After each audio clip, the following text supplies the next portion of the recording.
Godspeed.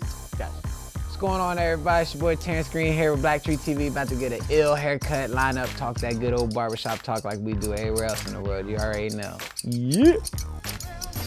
In every neighborhood, there's a place folks get together to talk about their dreams, to share their frustrations, and maybe even tell a joke or two. Excuse me, but I don't like to get involved in petty arguments. Yeah, you do. That's primarily what you do. Yeah, that's pretty much all you do.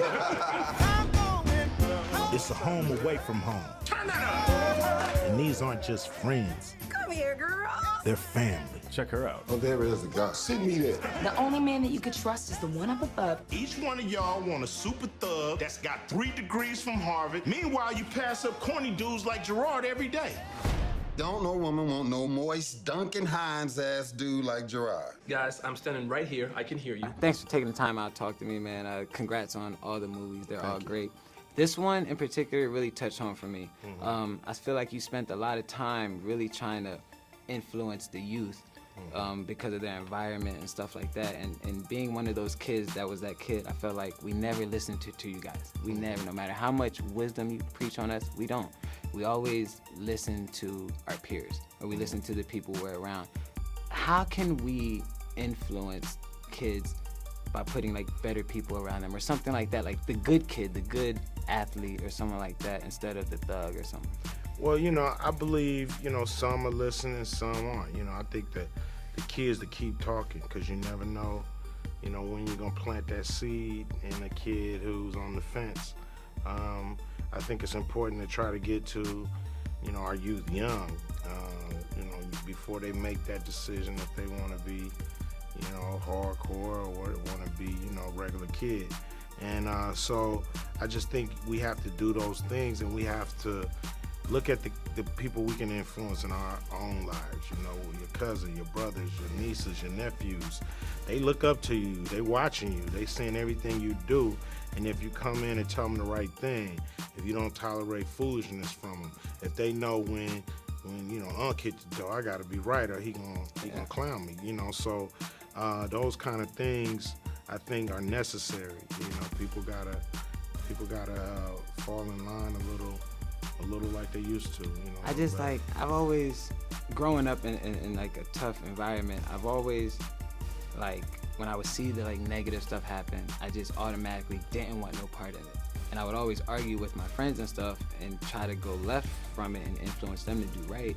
And I've always just wanted to be the reason to go back to my hood and be that voice. You know what I mean? And be like, listen, you don't have to go down that way. Because like I said, we don't listen to the OGs. We don't listen to them.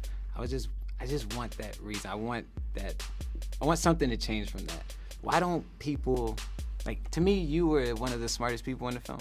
You know what I mean? Like, you've been through all the experiences, you've been through that, and like, you show with your attitude, like, this isn't what it has to be. Why don't people listen to that? I don't understand, like, why don't they listen to that? Well, I mean, you know, I think that, you know, life does move forward. People are, you know, we do allow, it's been a mistake of, you know, generations before, especially our generation, where, you know, 40's the new 20, and, you know, everybody's trying to be younger than what they are and rep this energy where people don't need to be the adult. You don't have to be the responsible one. I want to be in the club, the same club you are. I want to be, you know, you want to, you know, so your example is going to be one of these kind of things, you know, for you to be a kid who looks like them, dresses like them, but also doing something smart, have access to guys like us, and then, you know, there you lend a little more hope. And then these are the kind of opportunities that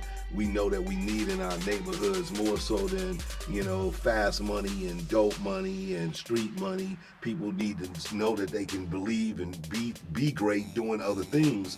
And you know, that'll give kids choices. But when you don't have a choice, when your leader is a year older than you, then, you know, you're gonna have a lot of ill, you know, advised information going around. And that's been, you know, again, from a few generations ago. So we have to continue, like we wanted to do in this movie, like with the art, start with it being art. Like hopefully you can look at the film, go and laugh and say, well, you know what, that was an interesting message. I wasn't really expecting that. And so maybe that sparks the bug in some people, and we doing our little bit of part, and then and then each person can go around and do that in their own neighborhoods, hopefully. So you playing Celebrity Barber, and I'm Mr. Mom now? You're the one who said you wanted to spend more time with Maya and Kenny, so what's the problem? Sometime. Half your clients was mine to start. Oh, you complaining now? When Kenny's mom asked if he can spend the remainder of high school with us, I was cool with it. But since he's been with us, he's done nothing to help out. Yeah, come on now. It's like we have 2 Tyler's in the house. It's a new situation. It's not a new it is a new situation. situation. It's been a taking year. a little You time. being You too know how long soft he on was his him. mother. I understand I know. that. All right, y'all. But Yo, mother Terrence, and Rashad. Yo, do y'all need a minute? Because we'll all leave. You know what? I'm gonna leave. It's like love and hip hop reunion in here. You look like a baby. He sure does. And it's cold water. You use cold water? Like, y'all, Terrence with Black Tree. All right. Hello. How you guys doing? All right, I'm going to get straight to it, man. The whole movie, y'all are claiming that good women are losing to Instagram models. All right? These Instagram I'm glad models. you used those quotes. Here's the thing. I don't really feel like good women are losing to Instagram girls. I feel like, we do go a little left, but like we always come back home. We always know why we come back home. Yeah. And so how are good women losing? I wouldn't say that was. I mean, I get what you're saying, but I don't feel that way. I think it was not. I think that is great that it was brought up in the movie as a conversation as to things that are going on right now. But I think. Yeah, like you said, I don't think good women are losing. I do. But you're talking to Eve now. That's a like, big you complaint. know, It's no shortage of options. It's no shortage of options. In but, this- you know, in this I know. chair, No, but it's like But I know a lot of amazing women, though. I do know a lot of good women who are single, who are brilliant and wonderful. I just think they like, men are driven by that that Instagram look, that little freak stuff that we see on the gram and stuff like that. You know what I mean? It do get us a little bit around, so we tend to like look left. Lord. But it's like, but how can you blame us? That's what drives us. But like in the movie though, like you had it. I feel like you had more of that like sexual appeal, and then it started being more about work and stuff. So he kind of like he lost it. Your like husband lost it a little bit. Like, don't you think there has to be a balance? Yeah, of course it has to be a balance, but it's not a balance just on the woman. The woman, it needs to be a balance with the man as well. But he showed you that.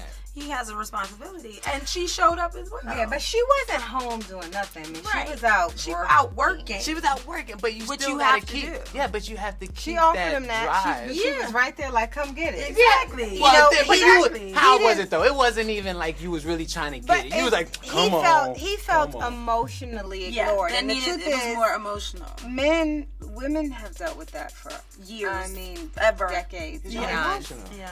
No, we've dealt with emotional neglect. Right. While men Are out working, outworking. and providing. and providing. But you're right, there has to be balance on both parts. But that has been an issue when there's someone who works the most. But women have dealt with it too. Yeah, that's I true. just like That's true. I was just like for my businesswoman to come home and like rip it off and then be Okay. the Instagram girl.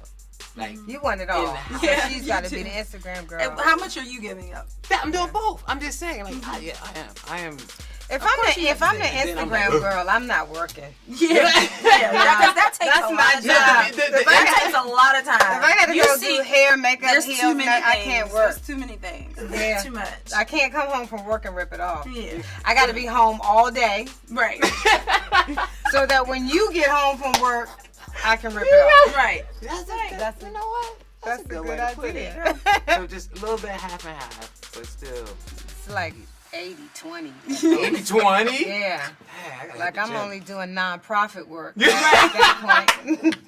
I gotta That go. was beautiful. It's Terrence Green with Black Tree TV. About to get this good old haircut. Yes, sir. From the dope barbers. From where? Where you guys from again? Blog Barbershop. Blog Barbershop, man. I'm about to get right, man. So all right, were you influenced by being a barber or the lifestyle of barbering, if that makes sense? Like, did you go to the shops as a kid and you're like, hey, I like it here? Absolutely, Mo. My cousin cut my hair from inside home, and to me, I thought he was the flyest dude ever. He had money, he knew everybody. So once I saw that, I was like, that's for me. Being my own boss, that's where I'm at with mine. So this is everyone's sin. I think at one point every like cool dude wants to be a barber at some point, or like have that, be able to cut their own hair until they mess it up, until they chop it. I'm gonna tell you what, I had braids. So I had the braids with the little Omarion hair, okay. shape up. The baby hair. The baby hair. I did the baby hair thing, right? man. Until like one time. That's all I needed. That's all I needed. How you go past that? Cause I know you dinged yourself before. Oh, absolutely. You gonna get a bad cut, especially for yourself. How do you But go that's past when the that? lesson. You let it grow. You gotta go. We call it murder one. That's when you go. That's murder one. Okay, get you one of these. Oh, nah. It's a reset. One of It's these. an absolute Yeah. reset. But you, as a young boy, you can't have a reset. You can't go to school with a reset.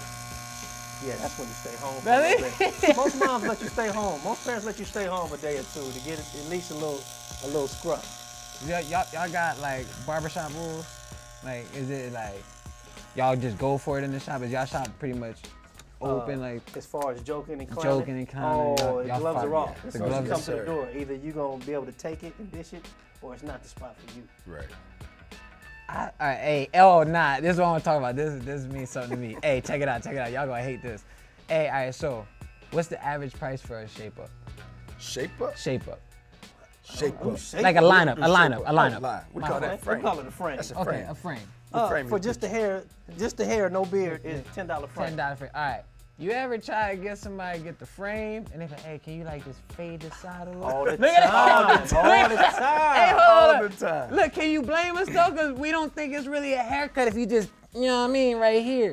Right. Yeah, but it still takes time. Yeah. And then on the handoff, Yeah. since handoff. we're speaking in Meaning terms of it's y'all, time to pay. the Handoff. handoff is always so light. Yeah. You know, it's no extra incentive to get that. Just could you get your boy right here? Just get to No, let's get you right here. Cuts cost. We feel like a haircut is when you start diving in here. My barber said, the moment I adjust my blade, is no longer a hairline. That's real. That makes perfect If you sense. pull out any clipper other than the liners, this one, this one or this one, these are liners. Liners. These are what you pay $10 liners for. Yeah, you want to Anytime you need, a brother got to pull this out, flip it around so you can see, adjust the blade. Anytime You you see gotta that? adjust the blade. That means that's adjustment on the price. Yeah. See, that's Adjust. The price saying is we just can't get away. readjusted. See, I done told how to get away with the pricing. 'Cause I got my barber like twice, and I think the only reason I got away with it was because I'm his homie. That's real. Because I immediately was like, hey, can you just get this it's a little thick right in here that's real quick. extra love. And I could tell because he was like, Yeah. you know what I mean? So I he- used the friendship card, I think. Because he got somebody else waiting. Nigga, He got to eat, you know? And when you did the handoff, we call the handoff the money exchange. The money is. Yeah. Was there any extra in the handoff? Was it a tip? To be honest with you, No, please be no, honest. No, please be no. honest, man. There wasn't no extra in the handoff. The reason why I got the lineup is because I wasn't really trying to drop 25. So I was just like, maybe if I get a lineup and sneak in a little slump, I can get away with a semi-looking cut. That's a violation. It's a violation. That was just bad, bad client etiquette. We professionals. But when you, I will say this though, when you did say like the handoff, did I show him love? That's where I feel like now I feel like I was wrong because I didn't think about that then. Because he did. He took a second to be like, you know what? Let me do something extra for him real quick. I should have. Reciprocate. You know what? That's true. That's even exchange. When you go to work and clock in, and your supervisor come around and say, hey, do you mind staying an extra hour over? At the end of the week, you want to see an extra hour's worth of money on the You're check, absolutely right. You know what? That's the same thing. Now I feel bad because I felt like I got over on my barber. Hello, everyone. How you guys doing? All right. Question, man. You were like the neighborhood hustler. You know what I mean? Yes. Every neighborhood has one. Why don't the neighborhood hustlers ever try to expand? You had something brilliant. Why do they never expand? Why do they always keep it? Because of characters like Rashad always hating on him. You know, that's I mean, but how can you really expand? I will give you this. When you're exploiting your own community. but You you know, had how a can you goal expand line. that? Well, everyone gets exploited in some way, shape. Okay. There's always gonna be someone trying to knock you down. Yeah. But you had something golden. The food was bomb. Everyone loved it. Thank you. Why not Thank you. try to like Who said the food was bomb? Everybody Did you but see- you. Did you see how many people he had to have working for him? That's supply and demand. That wasn't getting paid. Between me and you, Barbershop 4 is all about the expansion of my business. Just so you know. I was just always curious as a kid because the neighborhood hustlers always like had everything we needed, and I'm like, Right. you know, you can go beyond that. You can go further. Yeah. That's all I was just curious. Now with this one, But what's up? I gotta say that somebody said something to me like a long time ago, like, man, a lot of hustlers, they know if they was in corporate America would be True. CEOs, obviously. Like, but I mean, sometimes it's the opportunity ain't like what in all reality, if JD went to go try to get a job after being locked up, how many people gonna give him a job? Or he came with his business idea.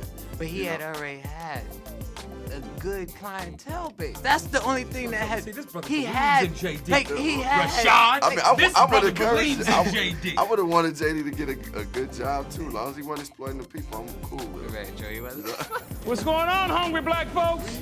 Who wants some non-profit gangster grub? All right, soul food to save fool's soul. Every delicious piece of beef helps keep a bullet off the street. I know that's right, because that Who Smoked Your Okra was popping on fleek last time. Did she just say fleek?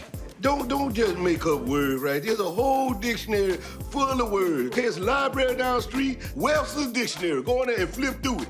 You won't see fleek in there nowhere. Great, don't worry about that. I got some Don't Be So Mean greens in there for you today, too. You gonna love it. It's so good. I just think Barbershop just always felt very real. And something about Ice Cube just always brings things home for me, and I know for most people. I think everyone feels like they know someone like him.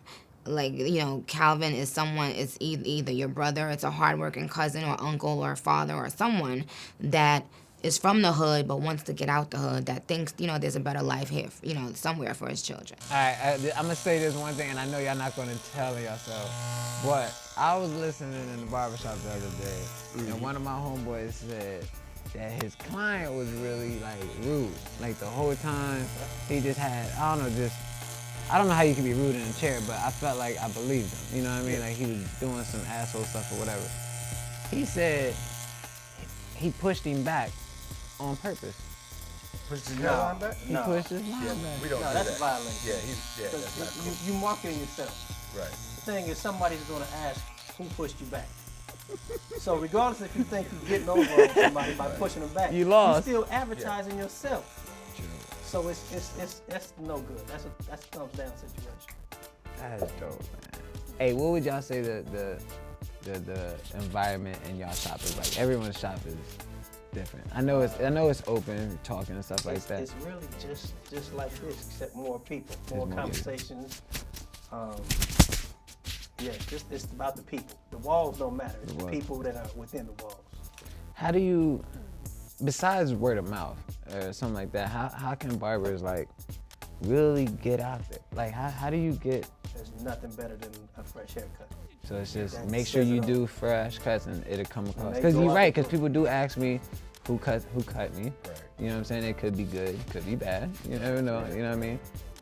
But what are y'all like barber goals? Like what makes you sleep good at night? Besides like the good haircut, like is it the reaction, or is it your reaction to a cut? You know what I mean? Always the reaction, because you can see a good haircut will inspire somebody for a little bit. You know what I mean? Until it's time to come back and get inspired again by a cut. They feel ready. You know what I mean? To see somebody jump out the chair and be like, man, it's on tonight. I'm gonna get 15 numbers, or I'm gonna do this, I'm gonna get a job. Because y'all are responsible for who we go home with that night. And we know that. We understand that. We're also responsible for that job and Very how true. you represent yourself. You know what I mean? Just like, you know, certain people like a certain caliber of shoe. Some people feel like J's, you got the J's on you ready, but J's don't mean more than the Watch cut. it. I see you. It wasn't on accident. You know, you saved it. I thought it wasn't on accident. But I see what you did. That was You know what I you're mean? absolutely right. That does play And a that big treatment, factor. a lot of times, going back to the handoff, when you see somebody come in and they obviously want some status, or they care about themselves, so they're gonna buy the freshest shoes But when the handoff is skinny, Yeah, right. you can't treat your barber like that. Yeah, absolutely. You know what I mean? Cause we gonna give you everything we got. Yeah, because we have You know to. what I mean? Because we have to. Because we trying to do it for ourselves and for you. Y'all got wisdom. Y'all like smart barbers, bro. Oh, they all smart, man. Nah, man, a lot of. Our logo, our mission statement at our barbershop, we call ourselves BLOG. That's an acronym for Barber Lounge of Gentlemen. Highlighted, emphasized. Our mission statement is to change lives one cut at a time. You know what I'm saying? If your life is good, we want to push you to be better. We want to change your life to push you to greatness. If you down and hurting or whatever, or introvert, we want to pull you out of that. We want to change your life. Every haircut, we want your life to change. And we want you to change other people's lives that's in the environment. That's so real, man. I have nothing but respect for that, man. Hey, this is the one other, I think, pet peeve that I get my barber on all the time. It just made me think of it right now. Every time, I only go to my barber for, like, emergencies. You know what I'm saying? And it's usually auditions, you know? So I always get a check, like, hey, man, it's the biggest opportunity I've ever got, man. I need the best haircut ever, man. Is that motivation, or is that more so like, oh God, come on, bro, again, I'm gonna do that regardless? Yeah, don't do that. Don't do that, because we gonna give you the business every time. It's always the biggest thing for us. You know, our expectation for your hair is probably always bigger than yours. That's deep. You know what I mean? Because we know it's advertising for us. Hey, man, I just want to say, like, I love the barbershop, bro. Like, I've been a barbershop addict since I was a kid. I try to go weekly, man. It really is a place of therapy, man. Like, Absolutely. So, like, I don't know what y'all go through all the time, but just know it has a really, really, really big impact on people. And that time spent in there is so deep. And I know I go vent about woman problems, bill problems, and stuff like that. And it always stays there. And that's what I always love. And I even go hang out at the shop just because, you know what I mean? So just like, y'all have a really, really, really big impact on the world. And just talking to y'all, like people with experience and like knowledge and like wisdom, it's more than just a cut. So I have a lot of respect for you guys, man. Appreciate it. I honestly came in here to like clown you guys and like pick on y'all. But like, it got deep, and I feel like I learned something, and I appreciate barbers even more. So like, your statement, what you stand for, and what y'all are like pushing shows. I've only met you guys a few minutes ago, and I'm thoroughly, like, I have a lot of respect for you guys. So it's deeper than the cut, man. Yes, Appreciate sir. it, man. Thank you, bro. Hey, man, I'm Terrence, man. Hey, go holler at them, man. Go get a cut, man. You see? Yeah. He'll get the back of your neck right. I'd like to say something. Look, Eddie, you once said that the barbershop is the pillar of the neighborhood. Damn right. So we use that, right? We turn the shop into our safe space for the weekend, right? Neutral grounds where both sides can come together peacefully. I like that. Yeah, turn this place into Switzerland. Exactly. Ain't no way in hell the South Side is ever gonna resemble any parts of Switzerland. Look, we could try to get both sides to come together and agree to a ceasefire. And then we can get the Chicago celebs to tweet about it and talk about it, get them to support. That's good, Gerard.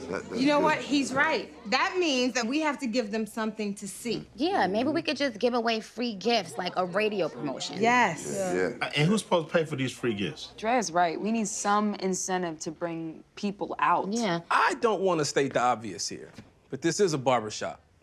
We could just do what we already do, for free. This movie looked like a whole lot of fun.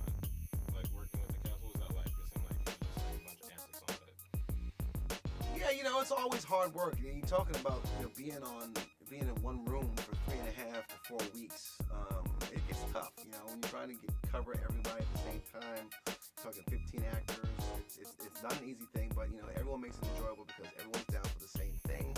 You know, we also talked about just how on point everyone needed to be, and we try to get them as engaged as humanly possible. But it all worked out, you know, kind of nicely. We were all happy with it. They're a group that works very well together on set, and when it took time to be off set, they were all together as well. I mean, nobody really went back to their trailer. The chemistry with everyone was really great. I noticed there was a lot of characters that you brought in that were new and left out. Did you think of that early on? Well, you know, when Kenya and Tracy wrote the script, you know, we had, you know, characters that were in there that you know, some new ones that have been added and ones that, you know, didn't make the cut. And so, you know, I was fine with it. I thought it was some great additions. I thought, the pillars that we had in Cedric and Ice Cube we needed to have. We loved having Terry back. Sean Patrick Thomas makes his cameo. Isaac does as well. Anthony Anderson is back. He wasn't in the second one, but now he's in the third. But we're thankful for that. And it's a great, chance to infuse it with some new blood. We've got Common, who's really like the epitome of Chicago, the embodiment of Chicago. Nicki Minaj, who's extremely inventive and smart and a great, really good actress. Lamorne Morris, and Deion Cole. Dina Hall, Margot Bingham, Utkarsh, and Butcar. Really, really blessed to have a really good cast. And we went through an extensive casting process, and we got some really great people. Actually, Lamorne was actually my favorite part of the film, actually. Okay. It's hilarious, yeah. He took over directing duties from Tim Story. Did you talk to him before you signed? We talked briefly. Well, it was more like a text exchange, he gave me his blessing. He thought, hey, you'll do a great job, and I felt like I would too. I felt like that we had a great script, with some good people coming back, and from my perspective, it was all about making it as good, if not better, than the previous two. It certainly had a chance to be on paper. It was certainly could be the funniest of them, and I wanted to make sure that happened. Right. I agree. I actually think it is the funniest one out of all of them. I think this is like the perfect closing for it because the first film seemed to deal with Calvin and his father. Like that was the story. This one deals with Calvin and his son Jalen, who shares my name actually. Did you guys think of that before going into this, or? I came onto to the script later. Like I didn't develop the script at all. I mean, when I came on to direct, of course, I was developing quite a bit of it. But the Jalen Calvin storyline is the emotional spine of the movie, and I knew that. We wanted to really, pay service to that because, as a young man, you're as you become a teenager and become into high school, you start to, pull away from mommy and daddy, and you start to, have other influences in your life, your friends, outside forces that are like, bigging you up and giving you props, and you don't think your parents know as much as they do, as they purport to know. So, it was very important for us to display that and have that kind of storyline told. And really, it's funny, when I was thinking about it and reading the script, it really reminded me of Boys in the Hood, at least that relationship. And like in this way, in some ways, Ice Cube was taking over the Furious Styles role that Fishburne played back in Boys in the Hood. And I remember looking, talking to John Singleton about that and rewatching that movie, and it was a lot more resonant with me this time around now that I have 3 boys of my own. So yeah, it was very important for us to really make that a strong part of the storyline. If you had to pick just one scene from the film that you think, summarizes the film, what scene would that be? I don't know. Maybe with the discussion about Barack Obama and being black in America, because it's got a lot of it's a heated debate. It is it's funny, and it ends with a great laugh. I'm a filmmaker myself. I was wondering if you have any advice for other aspiring filmmakers? Patience and perseverance. Have a strong vision and stick to it. Absolutely. Yeah, in fact, I am mentoring a number of aspiring filmmakers, and I'm also working in conjunction with McDonald's and the American Black Film Festival that are sponsoring a contest for filmmakers to get their voices out there. It's all a video competition that's about what you do for your community, how active are you in your community, and the contest for entries is April 15th, and the day that Barbershop comes out. So I'll be mentoring 3 of the finalists for that during the American Black Film Festival taking place in July or June. I believe it's June. Okay, cool. That's really cool, actually. Best Man. Is there going to be any sequel? Can we expect anything? I certainly hope so. I mean, right now the talk is, the desire, I should say, is very high to do it on my part, on the actor's part, on the studio's part. It's really about scheduling. Many of the actors that are in Best Man are doing television shows now. Right. And so, it's a matter of trying to schedule the right time slot to do it all. You directed one of my favorite comedies that I actually want a sequel to as well, Undercover Brother. Can we do... You want a sequel to Undercover Brother? Sequel to Undercover Brother, yeah. Well, I don't know about that. We'll see.